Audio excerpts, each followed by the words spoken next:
और north block जैसी इमारतें जहां ब्रिटिश हुकूमत की सोच को लागू करने के लिए बनी थी, वहीं आज मैं गर्व के साथ कह सकता हूं कि सेवा तीर्थ और कर्तव्य भवन जैसे नए परिसर भारत की जनता की आकांक्षाओं को पूरा करने के लिए बने हैं। यहां से जो फैसले होंगे वो किसी महाराजा की सोच को नहीं, 140 करोड़ देशवासियों की अपेक्षाओं को आगे बढ़ाने का आधार बनेंगे। इसी अमृत भावना के साथ आज मैं ये सेवा तीर्थ, एक कर्तव्य भवन भारत की जनता को समर्पित कर रहा हूं। साथियों, इस समय 21वीं सदी का पहला क्वार्टर पूरा हो चुका है।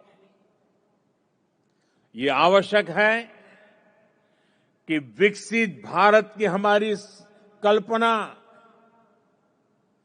केवल नीतियों और योजनाओं में ही नहीं, हमारे कार्यस्थलों, हमारी इमारतों में भी दिखाई दे, जहां से देश का संचालन होता है वो जगह प्रभावी भी होनी चाहिए और प्रेरणादायी भी होनी चाहिए। वो इम्प्रेसिव भी हो और इंस्पायरिंग भी हो। आज नई नई टेक्नोलॉजी तेजी से हमारे बीच जगह बना रही है,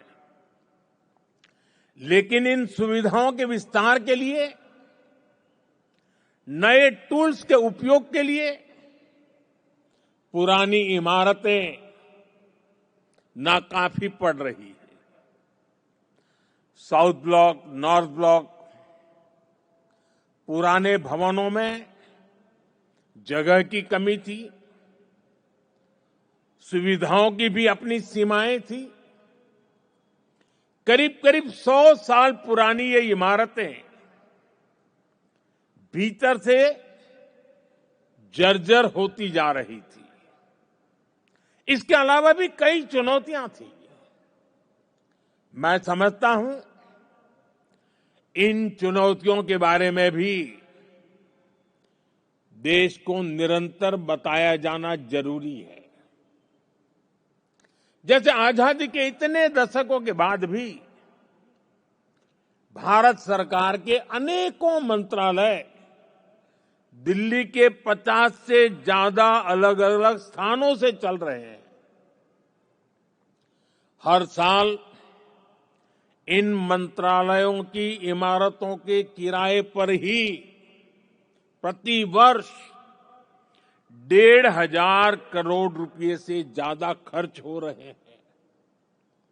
हर रोज 8 से 10,000 कर्मचारियों को एक इमारत से दूसरी इमारत में जाने का लॉजिस्टिक खर्च अलग होता था।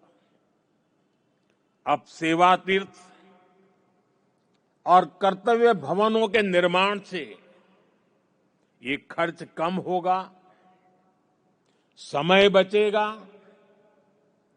और कर्मचारियों के समय की इस बचत से प्रोडक्टिविटी बढ़ेगी।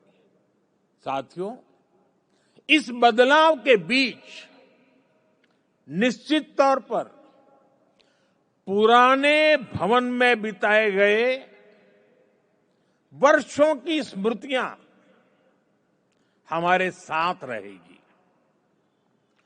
अलग अलग समय की चुनौतियों से जूझते हुए वहां से कई महत्वपूर्ण फैसले किए गए हैं। वहां से देश को नई दिशा मिली, सुधार की अनेक पहलें हुई। वो परिसर, वो इमारत भारत के इतिहास का अमर